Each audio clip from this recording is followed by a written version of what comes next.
Thank you very much for joining us, Stormwatch 9 Weather on the Web. An update on our impact weather this evening and higher impact and alert weather overnight tonight due to a strong storm moving on in with a lot of moisture. Very odd to get a stronger storm than what we're seeing out there right now and into Monday in the month of December. Why? Well, the rainfall alone will tally up to 1 to as much as 2 or even 3 inches in many spots, leading to minor flooding overnight tonight and especially tomorrow morning into the afternoon. It's very odd we get much more than an inch to an inch and a quarter of liquid rain or heavy wet snow in any December storm, but that's what we have tonight.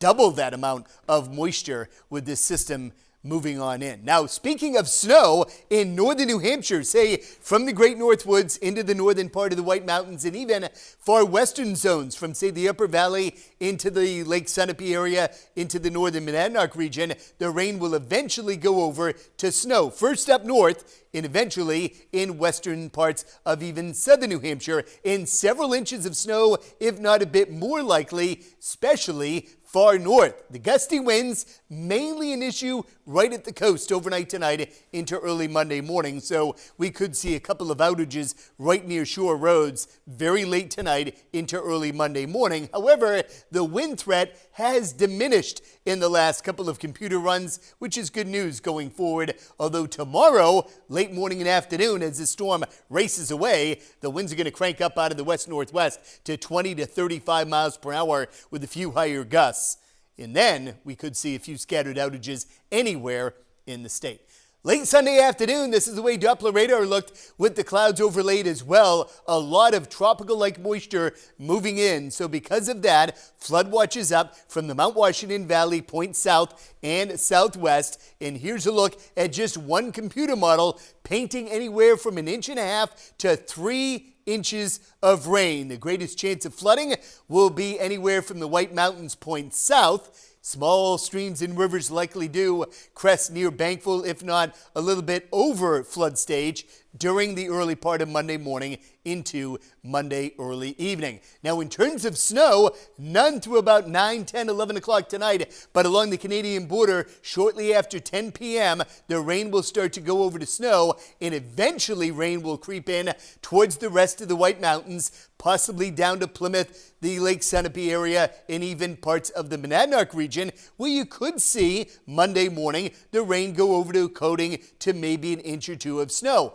However, from the Upper Valley and especially northern Grafton County in and around Franconia Notch, several inches of snow likely with 4 to 8 plus in the higher terrain around Franconia Notch up to just north and northeast of, say, Whitefield or to the east of Whitefield. From Whitefield north, anywhere from 4 to 8 likely from, say, late tonight through mid-morning and early afternoon on Monday, with 6 to 10 just northwest of Berlin, from Colebrook to Stratford, Dixville Notch, and Pittsburgh. Lots of heavy wet snow looks to move on in. So here's that timeline as the night wears on. Rain heavy at times. Rainfall tallies could exceed 1/2 inch per hour for a time. And notice how the rain goes over to snow in northern parts of the state. Eventually, by early tomorrow morning, it's a soggy commute, major road ponding, so plan on extra time. But if you're in northern New Hampshire, it's going to be a snowy mess out there for the morning commute.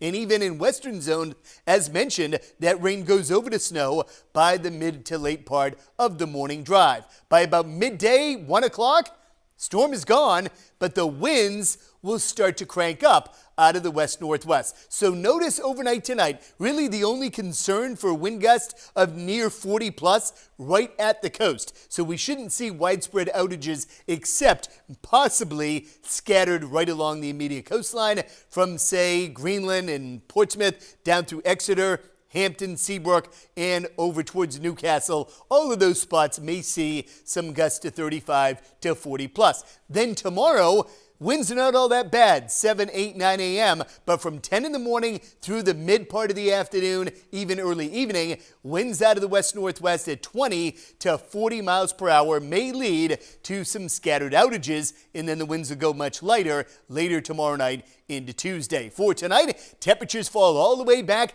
down near freezing north, mid-40s at the coast, but no temperature jump on Monday. It will be much cooler with temperatures spiking up for, say, a couple of hours in the morning into the mid-upper 40s, but only in the 30s far north. By Tuesday, partly sunny, just a bit breezy, and temperatures running a degree or two above average in the lower to mid 30s north to low 40s south.